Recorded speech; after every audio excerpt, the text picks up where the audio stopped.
नमस्कार दोस्तों। साहित्य समाधान के मंच से मैं डॉक्टर रीता गौड़ आपका हार्दिक स्वागत करती हूँ, अभिनंदन करती हूँ।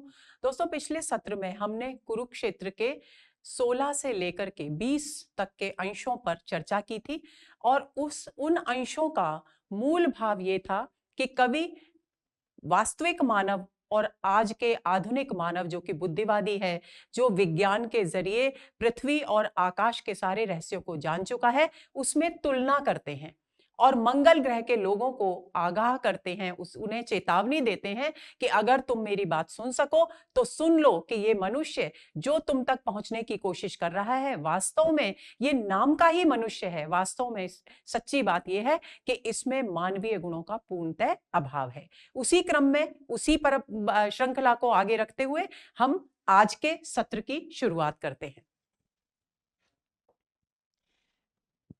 21वें पद में कवि कहते हैं, व्योम से पाताल तक सब कुछ इसे है ज्ञेय, पर न यह परिचय मनुज का, यह न उसका श्रेय। श्रेय उसका बुद्धि पर चैतन्य उर की जीत, श्रेय मानव की असीमित मानवों से प्रीति। अब क्या इस अंश में पिछले सत्र में उन्होंने मनुष्य के बुद्धिवादी पक्ष पर विचार किया था और मनुष्य को वास्तव में मानव नाम होते हुए किस प्रकार का होना चाहिए, कौन से मानवीय गुण होने चाहिए, किस प्रकार के उसके कार्य होने चाहिए, इस अंश में उसकी चर्चा कवि कर रहे हैं। तो कवि कहते हैं कि ये जो आज का मनुष्य है, इसे आकाश से लेकर पाताल तक सब कुछ ज्ञात है। सब कुछ ज्ञात होने का मतलब क्या है कि पृथ्वी से लेकर आकाश तक जितने भी सृष्टि के रहस्य हैं, उन सभी रहस्यों को इसने जान लिया है। यानी ये विज्ञान के सहारे, बुद्धि बल के सहारे आगे बढ़ने में विश्वास करता है। इसकी दृष्टि आध्यात्मिक चेतना के विकास की ओर नहीं, मानवीय गुणों के विकास की ओर नहीं, बल्कि भौतिकता के विकास की ओर केंद्रित है। ये वासना का सेवक है, वासना का भृत्य। पिछले सत्र में हमने पढ़ा था, कवि ने उसे कहा है। उसी बात को इस एक पंक्ति के माध्यम से कवि कहना चाह रहे हैं। पर न यह परिचय मनुज का, कि ये जो मैंने अब तक की सारी बातें कही कि ये बुद्धिवादी है, ये हिंसक है, ये केवल नाम का मनुष्य है, इसके कृत्य बहुत घृणित हैं, निम्न कोटि के हैं, ये पशुओं से भी नीच है, निम्न कोटि का है, ये वास्तव में सच्चे मनुष्य का ये परिचय नहीं है। अब कवि बताते हैं कि कैसा होना चाहिए एक मनुष्य को जो कि सृष्टि का सौंदर्य है। यह न उसका श्रेय, श्रेय का मतलब यहां पर कवि ने महत्व से लिया है। यानी ये जो कार्य है उसके, इससे उसका महत्व स्पष्ट होने वाला नहीं है। ये उसकी महत्ता के, उसके वास्तविक स्वरूप के संस्थापक गुण है ही नहीं। श्रेय उसका, वास्तविक श्रेय उसका क्या है, वास्तविक उसके महत्व क्या है, मानव के वास्तविक स्वरूप की पहचान क्या है, उसका बुद्धि पर चैतन्य उर की जीत। कि जब वो चैतन्य उर यानी भावना, यानी हृदय, हृदय की बुद्धि पर जीत कर लेगा, तब वो वास्तविक मनुष्य कहलाएगा। हृदय की बुद्धि पर जीत का अभिप्राय क्या हुआ कि वो मानवीय गुणों, संवेदनशीलता, करुणा, दया, प्रेम, दूसरों के प्रति सहानुभूति रखना, दूसरों के कष्ट को दूर करने के लिए हृदय को पिघला कर बिल्कुल, और अपना सुख त्याग कर उनके लिए तत्पर होना, उनके दुख को दूर करने के लिए दौड़ पड़ना, ये उसके मानवीय गुण हैं और ये है हृदय की बुद्धि पर विजय। तो कवि कहते हैं कि वास्तविक मनुष्य का स्वरूप उस समय सामने आएगा जब ये बुद्धि पर अपने हृदय की जीत प्राप्त कर लेगा, स्थापित कर लेगा। क्योंकि अभी तक स्थिति क्या है, हृदय को पीछे छोड़ दिया है, मानवीय गुण पीछे रह गए हैं, दब गए हैं और बुद्धि के सहारे मनुष्य केवल और केवल क्रूर और हिंसात्मक कार्यों में संलग्न है और यही वास्तव में युद्ध का मूल कारण है। श्रेय मानव की असीमित मानवों से प्रीति, और मनुष्य की सच्ची पहचान किसमें है, मनुष्य का सच्चा श्रेय क्या है, मनुष्य का सच्चा श्रेय है कि इस पृथ्वी पर जितने भी असंख्य मानव हैं, उन सबके प्रति उसके मन में प्रेम भाव हो।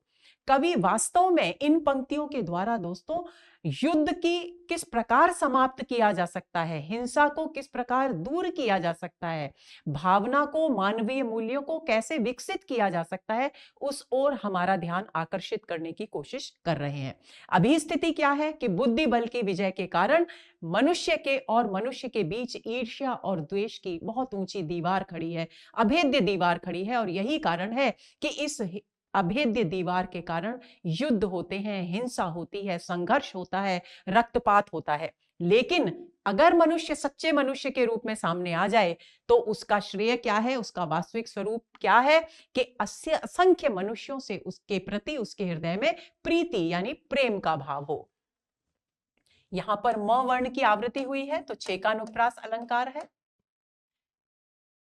व्योम से पाताल तक सब कुछ इसे है गे, पर न यह परिचय मनुज का, प वर्ण की आवृत्ति है, छे का अनुप्रास अलंकार है। आगे चलते हैं। एक नर से दूसरे के बीच का व्यवधान तोड़ दे जो है वही ज्ञानी वही विद्वान और मानव भी वही। कवि कह रहे हैं कि पिछले सत्र में दोस्तों एक अंश आया था जिसमें चर्चा की थी कि जितने भी बाधाएं हैं मनुष्य को मनुष्य से दूर करने वाली, वही युद्ध की जड़ है, क्योंकि वही दूषित भावनाएं हैं। तो कवि कहते हैं कि सच्चा मनुष्य क्या है, एक नर से दूसरे के बीच का व्यवधान, कि जो एक मनुष्य दूसरे मनुष्य के बीच, जो दो मनुष्यों के बीच में जो हिंसा, ईर्ष्या और वैर भाव की, द्वेष की जो ऊंची दीवार खड़ी है, जो रुकावट है, जो उनमें प्रेम भाव उत्पन्न नहीं होने देना चाहती, उस व्यवधान को, उस रुकावट को, उस दीवार को जो तोड़ दे, वही सच्चा मनुष्य है, वही ज्ञानी पुरुष है, सच्चा ज्ञानी है, वही विद्वान है, और सच्चे अर्थों में मानव भी वही है। इन तीन पंक्तियों के अर्थ को आप कंठस्थ कर लेंगे, क्योंकि प्रश्न बनता है इन पंक्तियों पर। क्या बनता है? प्रश्न बनता है कि कवि दिनकर ने सच्चा मानव, सच्चा ज्ञानी, सच्चा विद्वान किसे बताया है? जो मनुष्य और मनुष्य के बीच खड़ी ऊंची दीवार, द्वेष और ईर्ष्या की जो दीवार है, उसको तोड़ दे, वही सच्चा ज्ञानी है, वही विद्वान है और वही मनुष्य है। आगे चलते हैं। जो जीव बुद्धि अधीर तोड़ना अणुहीन इस व्यवधान का प्राचीर, वह नहीं मानव मनुज से उच्च लघु या भिन्न, चित्र प्राणी है किसी अज्ञात ग्रह का छिन्न, स्यात मंगल या शनिश्चर लोक का अवदान, अजनबी करता सदा अपने ग्रहों का ध्यान। अब कवि कहते हैं कि सच्चा मनुष्य कौन है? जो दो मनुष्यों के बीच वैर की, ईर्ष्या की, द्वेष की दीवार को गिरा दे। जो जीव बुद्धि अधीर, लेकिन आज का मनुष्य कैसा है? जिस जीव की, जिस मनुष्य की बुद्धि व्याकुल है, अधीर है, धैर्य से रहित है, यानी व्याकुल है, यानी असंतुलित है, जिसमें संतुलन ही नहीं है बुद्धि में। बुद्धि में संतुलन होने का मतलब क्या हुआ? बुद्धि में संतुलन होने का मतलब हुआ कि हृदय और बुद्धि बराबर विकसित हो रहे हैं। लेकिन आज के मनुष्य में ये नहीं हो रहा है। केवल बुद्धि विकसित हो रही है, जो संवेदनाएं हैं, जो मानवीय गुण है, जो हृदय है, वो उपेक्षित किया जा रहा है। तो कह रहे हैं कवि कि ये जो जीव है आज का, इसकी बुद्धि कैसी है? धैर्य से रहित है, व्याकुल है। तोड़ना अणुहीन इस व्यवधान की प्राचीर, और ये क्या करता है कि ये जो कौन सी प्राचीर की बात कर रहे हैं? वो दीवार जो दो मनुष्यों के बीच में खड़ी है, ईर्ष्या, द्वेष और वैर भाव की, उस दीवार को तोड़ने की तो बात ही दूर, वो उसके अणु, एक कण को भी तोड़ने की ओर अपना ध्यान आकर्षित नहीं करता। इतना हिंसक हो चुका है आज का मनुष्य। तो तोड़ना अणुहीन इस व्यवधान का प्राचीर, कि ये जो मनुष्य है, इसकी बुद्धि धैर्य से रहित है, व्याकुल है और असंतुलित है। इसलिए इस व्यवधान, जो दो मनुष्यों के बीच ईर्ष्या और द्वेष की दीवार है, उस ऊंची दीवार को, उस प्राचीर को तोड़ने की तो बात दूर है, वो उसका एक अणु तोड़ने की ओर भी अपना ध्यान आकर्षित नहीं करता। वह नहीं मानव। इसलिए कवि कहते हैं कि ये सच्चा मानव है ही नहीं। मनुज से उच्च, लघु या भिन्न चित्र प्राणी है। ये मनुष्य से भी उच्च कोटि का या छोटा या बिल्कुल अलग कोई चित्र प्राणी है। चित्र प्राणी का मतलब है, व्यंजित अर्थ है चित्र प्राणी का, सांकेतिक अर्थ है संवेदनाहीन मनुष्य।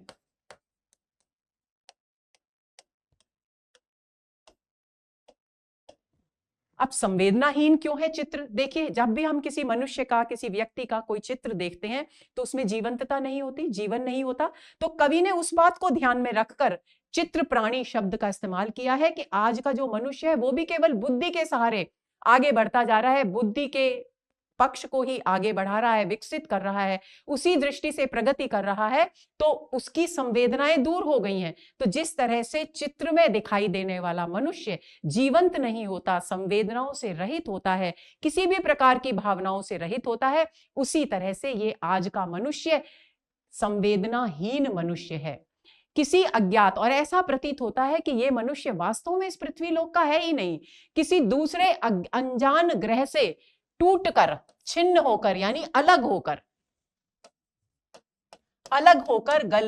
गलती से ये पृथ्वी लोक पर आ पड़ा है।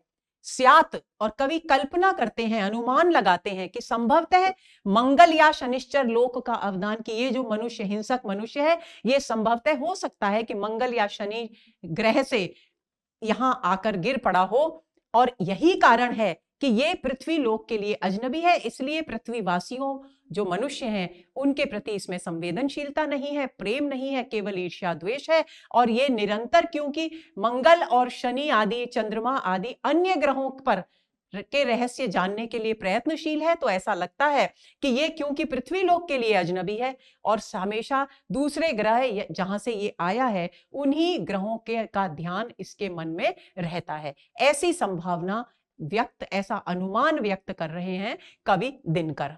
अब देखते हैं इसमें अलंकार। जो जीव ज वर्ण की आवृत्ति है तो छे का अनुप्रास अलंकार हो गया। तोड़ना अणुहीन इस व्यवधान का प्राचीर, वह नहीं मानव मनुज से उच्च लघु या भिन्न, म वर्ण की आवृत्ति, फिर छे का अनुप्रास हो गया। चित्र प्राणी है, ये भाषा में सांकेतिकता है, प्रतीकात्मकता है, प्रतीक है। ये प्रश्न पूछा जा सकता है कि चित्र प्राणी में व्यंजित अर्थ क्या है, तो यानी संवेदनाहीन मनुष्य, किसी अज्ञात ग्रह का चिन्ह, स्यात मंगल या शनिश्चर लोक का अवदान, अवदान मतलब दान, देना, देन, अजनबी करता सदा अपने ग्रहों का ध्यान, अवर्ण की आवृत्ति हो रही है तो फिर से वही छे का अनुप्रास। आगे चलें। रसवती भूके मनुज का श्रेय, यह नहीं विज्ञान विद्या बुद्धि यह आग्नेय, विश्वदाहक मृत्युवाहक सृष्टि का संताप, भ्रांत पथ पर अंध बढ़ते ज्ञान का अभिशाप, भ्रमित प्रज्ञा का कुतुक यह इंद्रजाल विचित्र, श्रेय मानव के न आविष्कार ये अपवित्र। अब कवि कह रहे हैं कि मनुष्य कहां पर रहने वाला है? पृथ्वी लोक का वासी है। और पृथ्वी कैसी है? रसवती है, सभी प्रकार के रसों से युक्त है। यानी सभी प्रकार के रसों से युक्त यदि पृथ्वी है तो पृथ्वी के वासी को भी कैसा होना चाहिए? संवेदनशील होना चाहिए, प्रेम, स्नेह, दया, करुणा जैसे सुंदर मानवीय गुणों से युक्त होना चाहिए। लेकिन रसवती ऐसा होना चाहिए, पृथ्वी के मनुष्य को संवेदनशील होना चाहिए, मानवीय गुणों से युक्त होना चाहिए, लेकिन ऐसा मनुष्य नहीं है। यह नहीं विज्ञान विद्या बुद्धि यह आग्नेय, कि रसवती भू का जो मनुष्य है उसके लिए विज्ञान विद्या बुद्धि आग्नेय क्यों कहा गया है? विद्या बुद्धि को आग्नेय क्यों कहा गया है? क्योंकि विज्ञान के बल पर, अपने अर्जित ज्ञान के बल पर वो हिंसक कार्य कर रहा है, हिंसक कार्य कर रहा है, विध्वंसक कार्य कर रहा है, विनाश कर रहा है। विश्वदाहक की संपूर्ण विश्व को, संसार को जला रहा है युद्ध की अग्नि में। मृत्युवाहक नाश कर रहा है, लोगों को मौत के घाट उतार रहा है युद्ध के रूप में। सृष्टि का संताप, और सारी की सारी सृष्टि को संताप दे रहा है, यानी पीड़ा दे रहा है, पीड़ित कर रहा है। भ्रांत पथ पर अंध बढ़ते ज्ञान का अभिशाप। और वास्तव में मनुष्य की ये जो प्रवृत्ति है, कौन सी? विद्या और बुद्धि को का इस्तेमाल करना विध्वंसक कार्यों में, यानी विनाशकारी हिंसक कार्यों में, विश्व को युद्ध की अग्नि में जलाना, विश्व के लोगों को बिना किसी कारण के ही मृत्यु के घाट उतारना, संपूर्ण सृष्टि को पीड़ित करना, ये सारे जो कार्य हैं ये वास्तव में कवि कहते हैं कि इस बात का प्रतीक है, इस बात की ओर संकेत करते हैं कि मनुष्य अपने पथ से भ्रांत यानी भटक गया है, जो मानव होने का जो मार्ग था, जो मानवता का मार्ग था, उससे भटक गया है और अंध बढ़ते ज्ञान का अभिशाप, और ज्ञान के प्रकाश में, अपनी बुद्धि बल के प्रकाश में वो इतना अंधा हो गया है कि वो विज्ञान का प्रयोग अभिशाप के रूप में कर रहा है, यानी लोक के कल्याण के लिए नहीं बल्कि लोक के विनाश के लिए कर रहा है। भ्रमित प्रज्ञा का कुतुक, यह इंद्रजाल विचित्र। कवि कहते हैं कि ये जितनी भी गतिविधियां हैं, ये युद्ध हैं, ये आयुध अस्त्र शस्त्र इतने यहाँ पर आविष्कार कर लिए गए हैं, वास्तव में ये मनुष्य की जो भ्रमित भटकी हुई बुद्धि, प्रज्ञा बुद्धि है, उसका ये आश्चर्यजनक परिणाम है। और ये इंद्रजाल, ये विचित्र इंद्रजाल यानी मायावी है, मायाजाल है, ये विचित्र मायाजाल है जो हमारे सामने आ रहा है। श्रेय मानव के न आविष्कार ये अपवित्र। और वास्तव में बात स्थिति क्या है, वास्तविकता ये है कि ये जितने भी अपवित्र आविष्कार किए हैं मनुष्य ने, कौन से, जो कि मनुष्य की सृष्टि को विध्वंस के मार्ग की ओर ले जाते हैं, विनाश के मार्ग की ओर ले जाते हैं, वे सारे आविष्कार अपवित्र हैं और ये मनुष्य के वास्तविक रूप की स्थापना नहीं करते, उसका श्रेय ये नहीं है, उसके अनुरूप ये नहीं है। अब यहां पर अलंकार देखते हैं। रसवती भू के मनुज का श्रेय यह नहीं विज्ञान विद्या बुद्धि यह आग्नेय, व वर्ण की आवृत्ति 6 का अनुप्रास अलंकार। आग्नेय में प्रतीक है, हिंसा का शब्द का अव्यंजक है ये, विश्व दाहक मृत्युवाहक सृष्टि का संताप 6 का अनुप्रास अलंकार है। भ्रांत पथ पर अंध पड़ते ज्ञान का अभिशाप, भ्रमित प्रज्ञा का कुतुकी है इंद्रजाल विचित्र, श्रेय मानव के न ये आविष्कार ये अपवित्र 6 का अनुप्रास। आगे चलते हैं। सावधान मनुष्य यदि विज्ञान है तलवार। अभी तक तो पिछले सत्र में कवि ने मंगल ग्रह के लोगों को सावधान किया था, सचेत किया था। क्यों? क्योंकि उन्होंने लिखा था कि अब मनुष्य ने क्योंकि आकाश और पृथ्वी के सारे रहस्य जान लिए हैं, तो अब वो अन्य ग्रहों पर अपना ध्यान केंद्रित कर रहा है। यहां पर कवि मनुष्य को स्वयं को सचेत कर रहे हैं। कौन से मनुष्य को? जो विद्या बुद्धि और बल का गलत प्रयोग कर रहा है, हिंसात्मक और विनाशकारी कार्यों में इस्तेमाल कर रहा है। कवि कहते हैं सावधान मनुष्य यदि विज्ञान है तलवार, कि मनुष्य तू सावधान हो जा, संभल जा, यदि ये विज्ञान तलवार है तो इसे दे फेंक। यानी विज्ञान है तलवार का सांकेतिक अर्थ क्या हुआ? विज्ञान यदि हिंसा का माध्यम है, हिंसा और विनाश का माध्यम है, तो क्या क्या कर?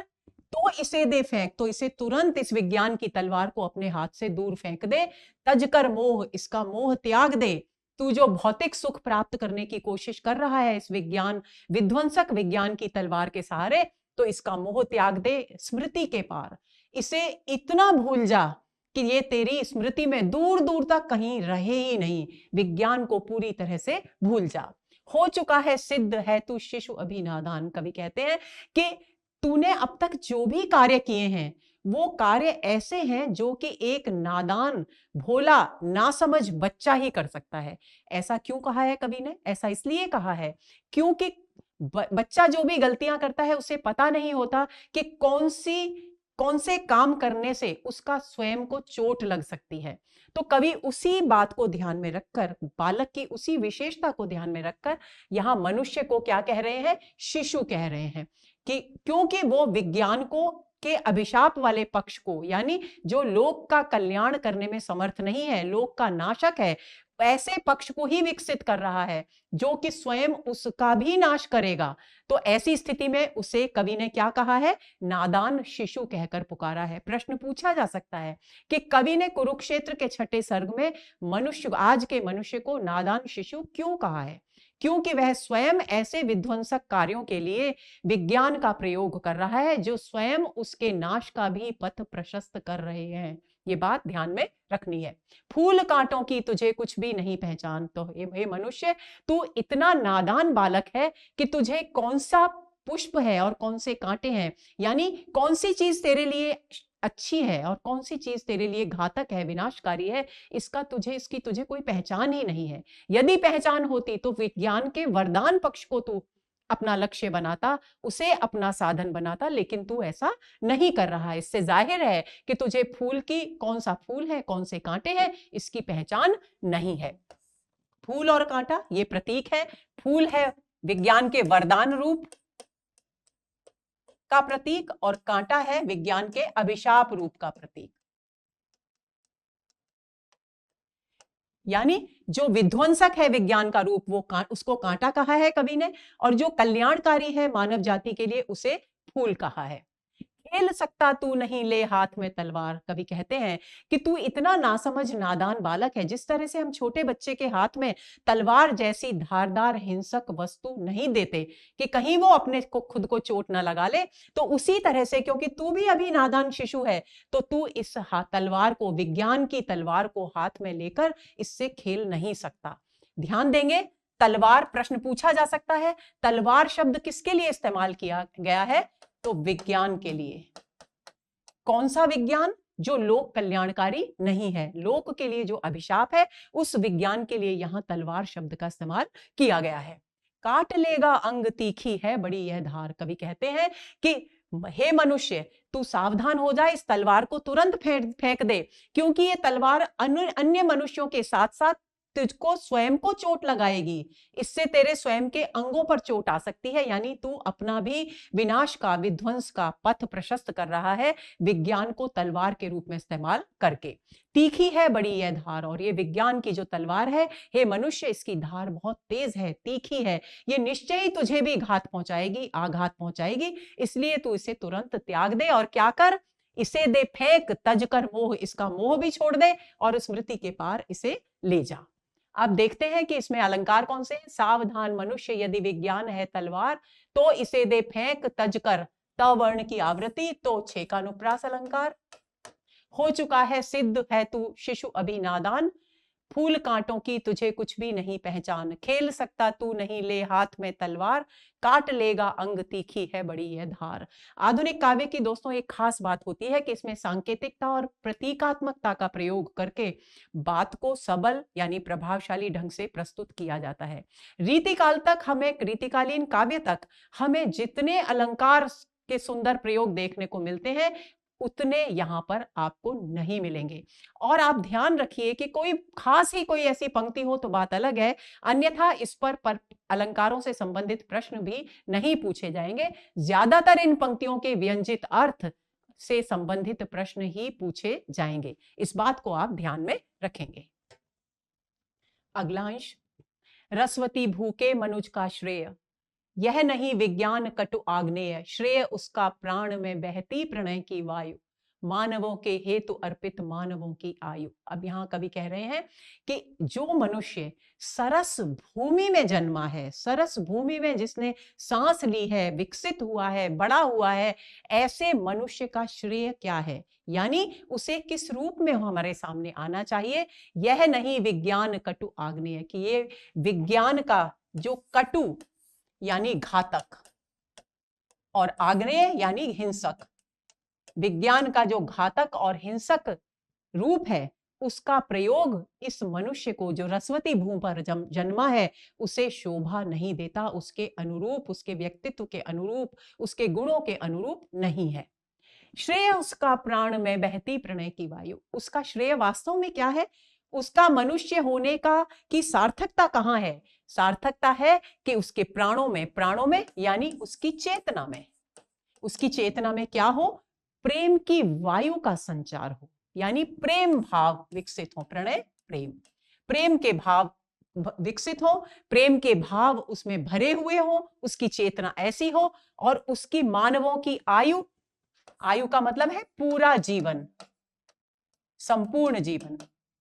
और दूसरी बात क्या है कि वो सारा का सारा जीवन मनुष्य के कल्याण के लिए अर्पित कर दे। लेकिन वास्तव में आज के मनुष्य को देखें तो ऐसा कोई कर नहीं रहा है, ना कोई मनुष्य के अपना सारा जीवन मानव कल्याण में लगा रहा है, ना किसी का किसी के प्रति अतिशय प्रेम भाव है। क्यों? क्योंकि कवि चर्चा कर चुके हैं कि दो मनुष्यों के बीच द्वेष, मनुष्य और मनुष्य के बीच द्वेष की, ईर्ष्या की, और कटुता की अभेद्य दीवार खड़ी है और मनुष्य विज्ञान के सहारे तरक्की कर रहा है, प्रगति के पार पर चल रहा है, लेकिन वो प्रगति कैसी है? वो हिंसक है, विनाशकारी है, विध्वंसक है, क्योंकि इस अभेद्य ईर्ष्या और द्वेष की दीवार को के एक अणु को भी तोड़ने का वो प्रयत्न नहीं कर रहा है। भूखे मनुज का श्रेय यह नहीं विज्ञान कटु आग्नेय, श्रेय उसका प्राण में, यहां पर 6 का अनुप्रास है, प्राण में बहती प्रलय की वायु, प्रणय की वायु, मानवों के हेतु, यहां भी 6 का है। तो दोस्तों ये हुआ हमारा आज का सत्र। उम्मीद करती हूं कि आज के सत्र में कुरुक्षेत्र का जो मूल छठे सर्ग का जो भाव है वो आपको अच्छी तरह से समझ में आ गया होगा। अगले सत्र में हम कुरुक्षेत्र के छठे सर्ग को पूरा पढ़ लेंगे। और दोस्तों एक बात और आपकी जानकारी के लिए बता दूं कि ये कुरुक्षेत्र के छठे सर्ग के जितने भी हमने सत्र आयोजित किए हैं वे सभी सत्र कुरुक्षेत्र के छठे सर्ग के एक एक अंश को समाहित किए हुए हैं। यहाँ चयनित अंशों की बात नहीं है, पूरे छठे सर्ग को हमने हृदयगम किया है, उसे पढ़ा है।